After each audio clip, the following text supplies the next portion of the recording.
La télévision est la réalité. Et la réalité est moins que la télévision. Voilà une phrase intrigante et pourtant terriblement prophétique, que l'on pourrait actualiser de cette manière. Les réseaux sociaux manipulent-ils notre réalité? Créent-ils dans notre corps et notre esprit une illusion du réel nous impactant jusque dans notre chair? D'ailleurs, où s'arrête le virtuel et où commence le réel? Enfin, les réseaux sont-ils devenus la nouvelle religion que nous prions chaque soir avant de nous endormir? Eh bien voici bon nombre de questions particulièrement intrigantes et conditionnant pourtant plus que jamais nos vies. Des vies segmentées, fragmentées au travers des différents écrans et applications, faisant coexister des versions différentes de nous-mêmes. Mais quelle est notre véritable emprise face à tout ceci? Sommes-nous de réels utilisateurs ou bien simplement des utilisés? Eh bien pour tenter de répondre à ces questions complexes, nous allons nous reposer sur un chef-d'œuvre de la science-fiction, Vidéodrome de David Cronenberg. Un film profondément philosophique et surtout terriblement prophétique, et ce bien avant un certain Matrix, dont il est, nous le verrons, le pendant inverse. Mais bon, vu le programme chargé de cette vidéo, plongeons directement dans les tréfonds de Vidéodrome. Vidéodrome est un programme de télévision particulièrement violent, créé par une multinationale et un certain professeur Oblivion, et ce afin de contrôler l'esprit des spectateurs regardant ce genre de choses amorales. Ce programme serait, selon eux, le volet suivant de l'évolution de l'homme en tant que bête technologique. En effet, ce programme est si puissant qu'il impacte la réalité physique du spectateur, entraînant la création d'un nouvel organe chez ce dernier. Organe qui lui procurera des hallucinations, et ce afin de le contrôler. Ainsi, pour être clair, Vidéodrome crée une excroissance dans le cerveau humain, produisant et contrôlant des hallucinations, et ce au point de changer la réalité humaine. Le spectateur ne peut alors plus distinguer la réalité des hallucinations, et peut être ainsi reprogrammé comme une machine.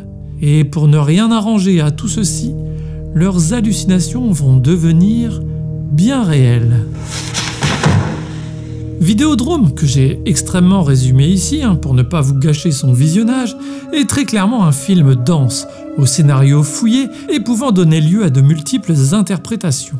Et ce que je viens de vous raconter ici n'en est qu'une parmi tant d'autres, car Cronenberg laisse tout ceci assez flou, ne nous montrant jamais la limite entre hallucination, virtuel et réel. Et ça tombe plutôt bien, car c'est justement ce dont nous allons parler aujourd'hui. Enfin, entre autres choses, puisque Vidéodrome nous permettra également d'aborder notre relation et emprisonnement face aux médias, réseaux sociaux. Et en ça, il est clairement prophétique.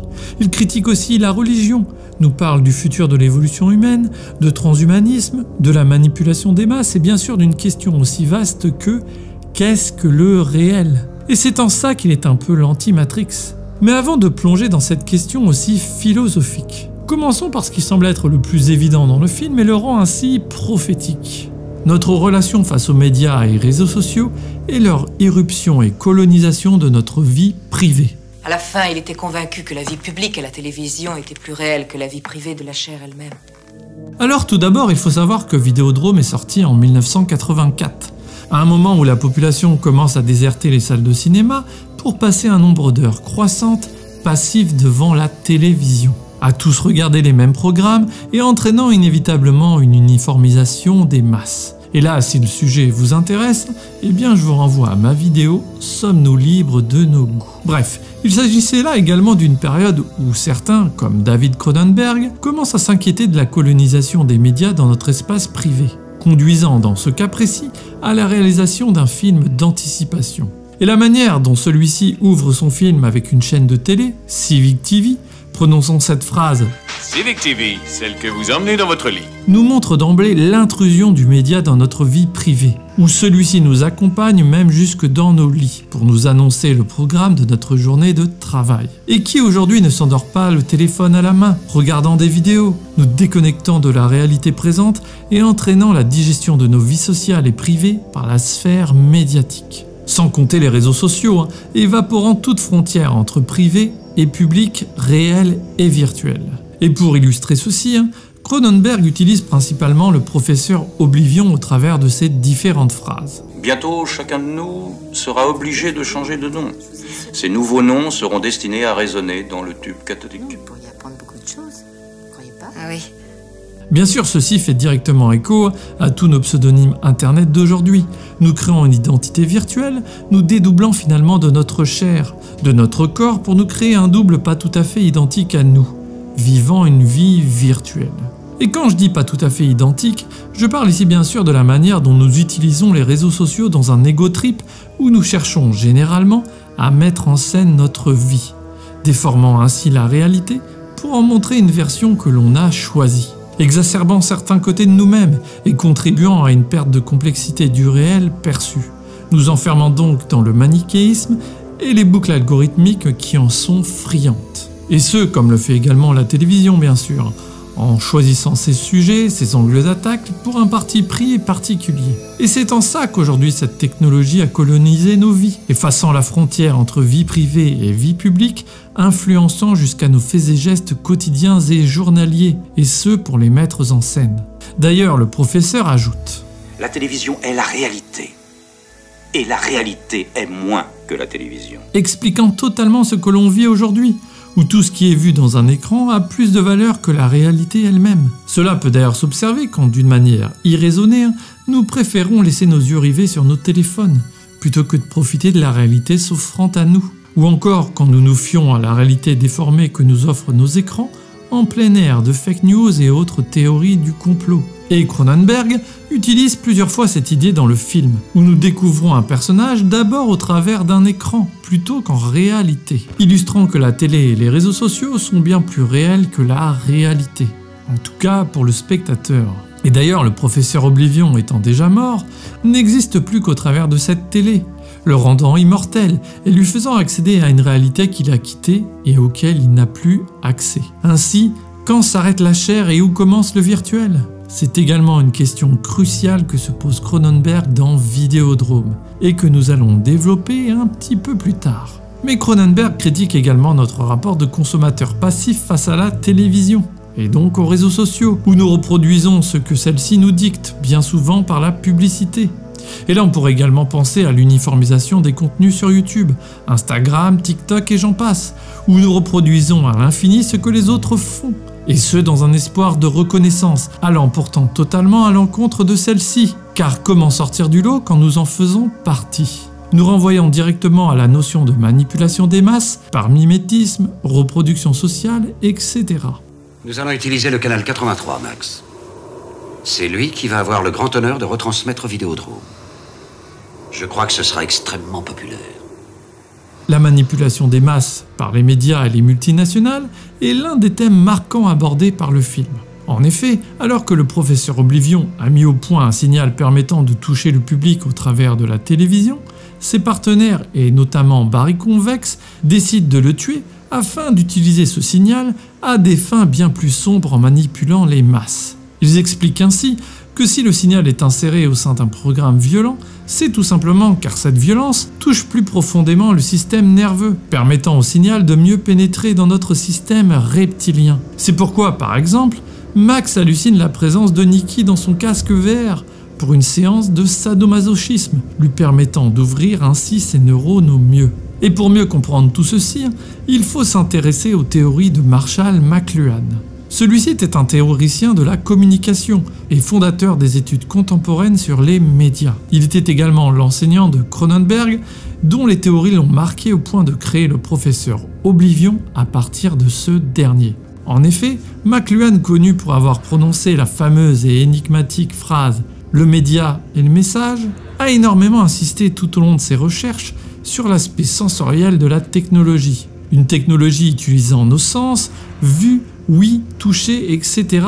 pour nous impacter profondément dans des zones de l'inconscient. L'enfant très jeune est comme le primitif. Ses 5 sens sont utilisés et ont trouvé un équilibre. Mais les technologies changent cet équilibre ainsi que les sociétés. L'éducation développe un sens en particulier. Hier, c'était la vue, par l'alphabet et l'imprimerie. Depuis plusieurs décennies, c'est l'ouïe. Et désormais, c'est notre système nerveux central. Video Boy a été élevé par la télévision. Sa perception est programmée autrement, par un autre média. Ainsi, Celui-ci nous dit clairement que le média de communication peut avoir, à long terme, plus d'importance que le contenu qu'il transmet, car il est une extension de nos sens. Et il se trouve qu'à cette époque, les publicitaires se sont intéressés en premier lieu à ces travaux, détournant son travail pour créer chez nous, spectateurs, non pas des hallucinations, mais des désirs primaires, touchant à notre inconscient, à nos affects, nous manipulant et nous poussant à consommer de manière irraisonnée, c'est-à-dire sans réflexion, mais en faisant appel à des pulsions. Et même si la publicité existait bien avant ça, Cronenberg a clairement extrapolé cette histoire, nous montrant un groupe utilisant un programme, Vidéodrome, créant des tumeurs chez les spectateurs, tumeurs entraînant des hallucinations, permettant ensuite de le manipuler à sa guise. Et le parallèle est allé si loin que, comme pour le professeur Oblivion, McLuhan était atteint d'une tumeur au cerveau particulièrement étrange. Et pour porter cette idée de télémanipulatrice des masses à son paroxysme, Cronenberg termine son film en nous montrant comment Max va se suicider en reproduisant sa mort qu'il voit au travers de la télévision. Et nous voyons bien, aujourd'hui, à quel point l'invasion des nouvelles technologies dans notre quotidien a totalement modifié notre manière de vivre, d'interagir, créant de véritables névroses et pathologies physiques associées à celles-ci. Ainsi, n'oublions pas que la technologie que nous utilisons des heures au quotidien a beaucoup plus d'impact sur nous que nous en avons sur elle. Et ce, malgré le fait d'avoir la réelle impression de l'utiliser, elle. Le rapport est donc en réalité inversé. N'oublions donc pas que, comme le dit le dicton, si c'est gratuit, c'est que c'est toi le produit. Bref, et Cronenberg, en mettant ainsi la télévision au cœur de son film, au cœur de nos vies et de l'impact qu'elle a sur celle-ci, l'érige tout simplement comme nouvelle religion contemporaine. Vous croyez que la télé à petite dose peut les aider?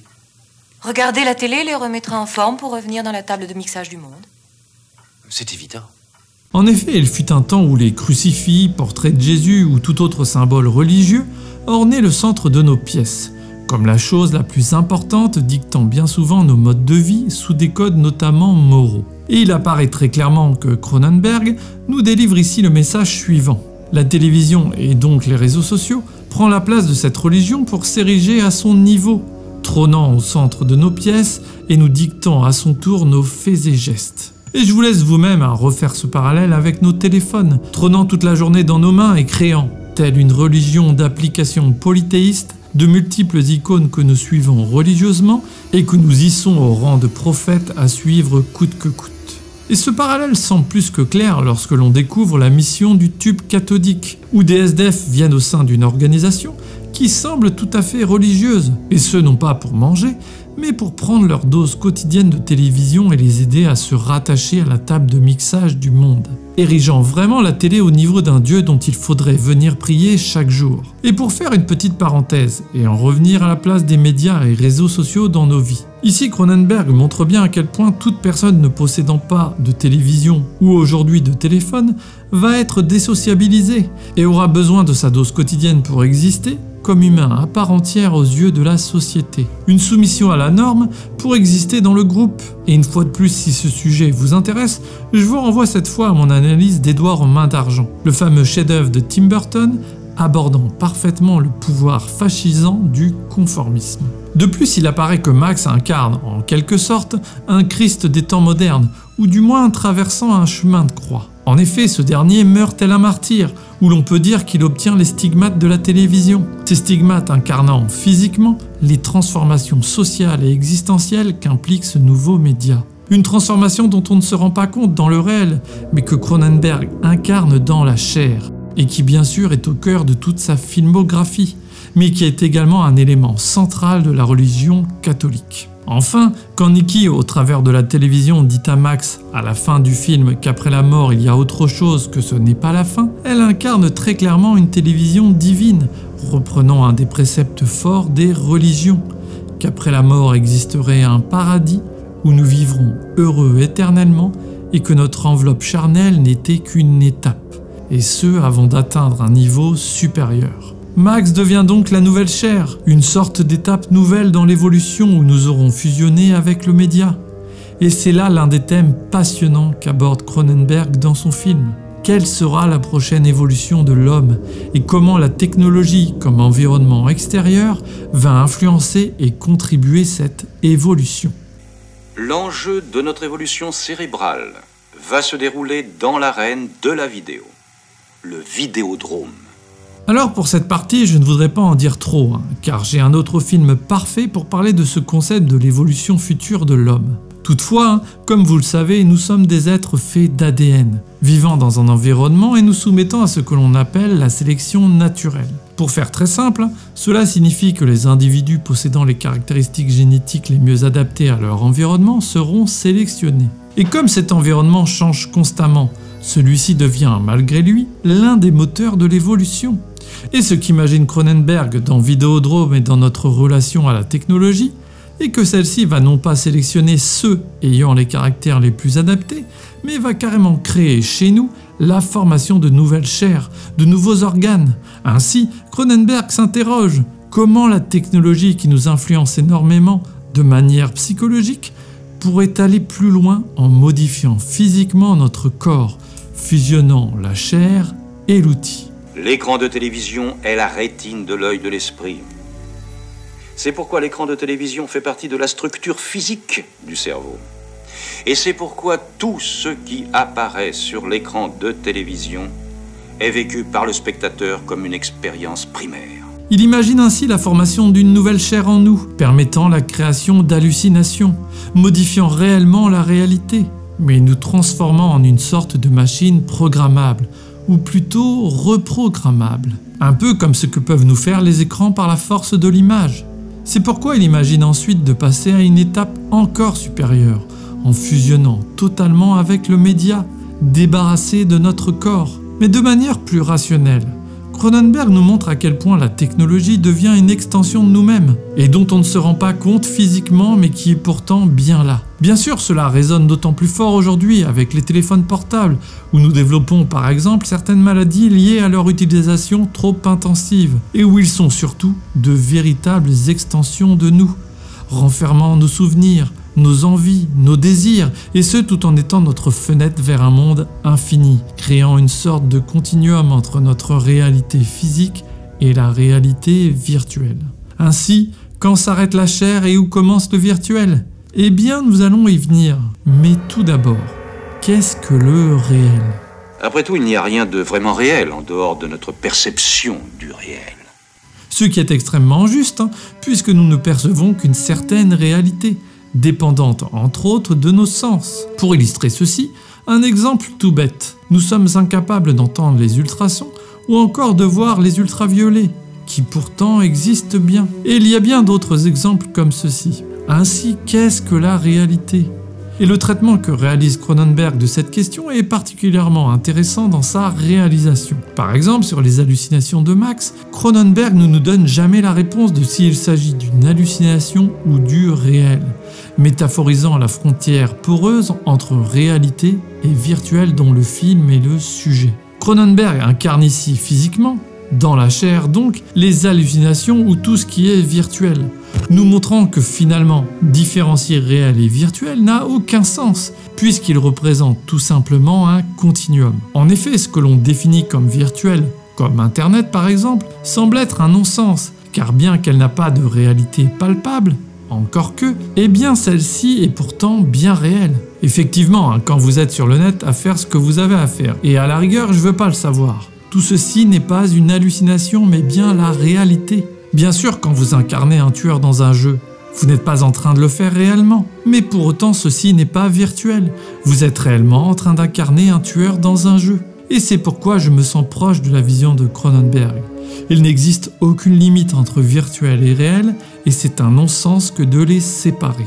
Et d'ailleurs, celui-ci ne cesse de nous le dire, en nous manipulant constamment dans sa mise en scène, ne sachant jamais démêler le vrai du faux, tout simplement car les deux sont toujours mêlés. Il prophétise également une sorte de hiérarchisation que nous faisons de la réalité, où la réalité publique est plus importante que la réalité privée. Renvoyant par exemple au fait que le commentaire d'un parfait inconnu sur n'importe quel réseau social et dont on ne connaîtra pourtant ni l'âge ni le passif, pourra avoir un impact bien plus fort que la réflexion d'un proche dans le privé. Et en effet, les médias connaissent une hiérarchisation en fonction de l'ampleur des effets qu'ils ont sur le public. Avec la technologie, nous approchons rapidement de la phase finale du prolongement de l'homme, la simulation technologique de la conscience. Dans cette phase, le processus créateur de la connaissance s'étendra collectivement à l'ensemble de la société humaine, tout comme nous avons déjà, par le truchement des divers médias, prolongé nos sens et notre système nerveux. Ainsi, McLuhan prophétisait déjà la puissance future d'Internet et des intelligences artificielles, nous renvoyant instinctivement à Matrix. C'est toujours difficile de retirer la cassette, de changer le programme. Maintenant que c'est fait, vous êtes devenu l'incarnation du mot vidéo. Effectivement, je pense que Vidéodrome est une sorte de Matrix, voire d'anti-Matrix avant l'heure. Et ce, dans une version glauque et body horror, certes, mais où Max incarnerait Neo, et où les hallucinations produites par le programme seraient la matrice, servant à utiliser chaque personne comme une simple machine que l'on programme. La multinationale de Vidéodrome agit comme les robots et agents Smith, en créant une réalité parallèle dans la tête des humains pour les utiliser. Et Max, comme Neo, serait l'élu, arrivant à contrôler l'illusion pour la retourner dans la réalité contre eux. Morpheus serait quant à lui la fille du professeur Oblivion, réussissant à contrôler l'hallucination de Max et à le libérer de celle-ci, lui enlevant ses chaînes et le prévenant que maintenant, il est devenu quelque chose de très différent. Il est devenu la parole faite chair, comme Neo qui, même dans la réalité, finit par intégrer les pouvoirs de la matrice, faisant fusionner en lui ces deux mondes. Dans Vidéodrome, Max va jusqu'à fusionner avec la technologie en la pénétrant directement pour se désincarner totalement. Ici, la nouvelle étape de l'homme serait donc de se séparer de la chair pour ne faire qu'un avec le média.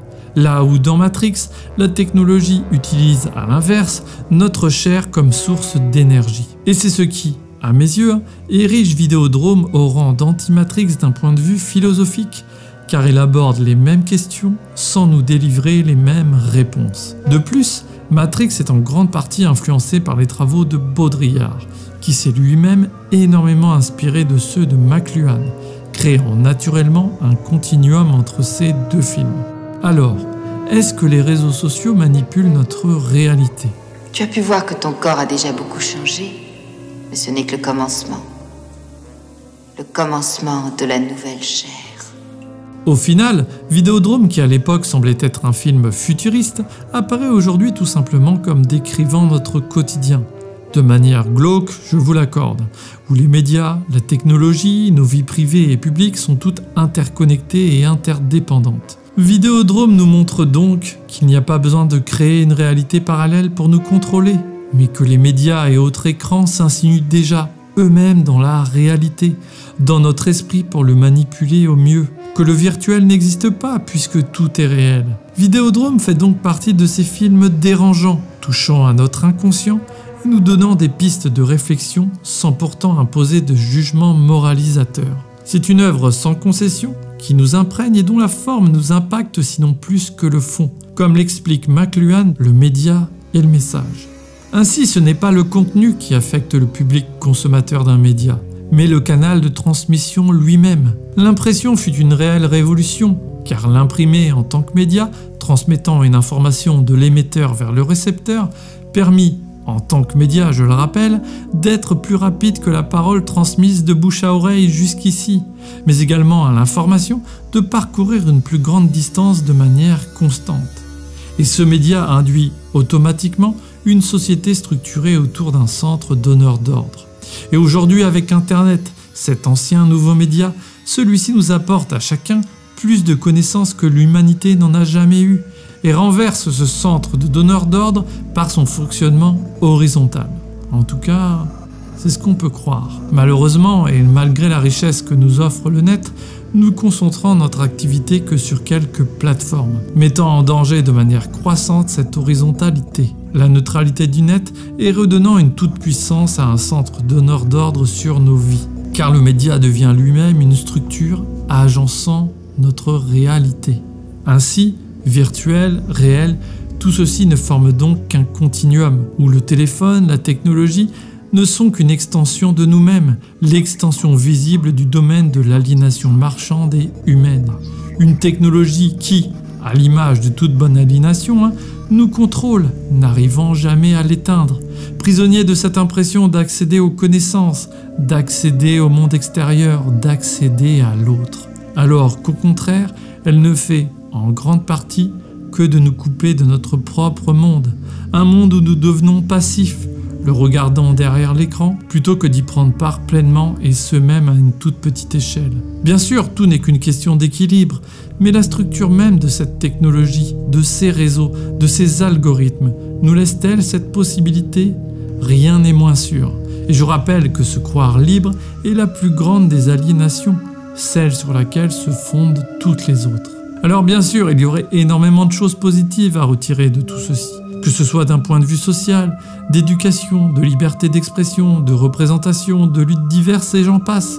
Et je suis heureux moi-même de partager cette chaîne avec vous, bien sûr. Mais de combien d'émancipés est réellement composée la vitrine d'un hypermarché d'aliénés ? Le mieux est peut-être encore de ne pas y entrer, ou du moins de choisir ses produits en toute conscience et avec précaution. Alors si le média est bien le message, comme nous le dit Vidéodrome, tentons autant que possible de redevenir des utilisateurs et non plus une armée d'utilisés.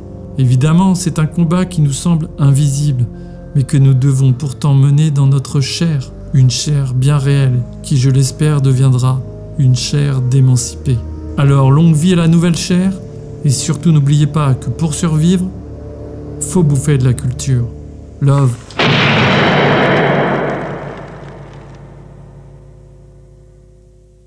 Alors, histoire de sortir un petit peu de tout ce virtuel, j'ai justement voulu vous emmener ici, là où je fais ma balade quotidienne depuis mon fameux accident, pour ceux qui ont vu ma dernière vidéo. D'ailleurs, je vous remercie mais alors vraiment du fond du cœur pour tous vos messages de soutien dans ce moment qui est un petit peu difficile dans ma vie et dans ma chair justement, mais ça m'a fait vraiment beaucoup de bien. Mais rassurez-vous, je me bats tous les jours pour aller vers une rémission, même si c'est pas toujours évident de garder le moral. J'essaye quand même de tenir bon. En tout cas, j'espère vraiment que cet épisode vous aura plu. Et si c'est le cas et que vous le pouvez, vous pouvez lâcher un petit tip pour aider la chaîne à perdurer dans le temps et surtout dans la chair. Et pour tous ceux qui ne sont pas au courant et qui souhaitent aider la chaîne aussi autrement, vous pouvez vous procurer mon album de rock qui est disponible sur Utip et Tipeee et qui est souvent utilisé à la fin de mes grosses chroniques. Je sais que souvent vous m'avez demandé qu'est-ce que c'était cette musique. C'était mon groupe et maintenant vous pouvez vous procurer l'album. Et ça aide vraiment grandement la chaîne également. Sur ce, moi je vais continuer ma petite balade et je compte sur vous pour faire vivre cette vidéo dans le réel. Love.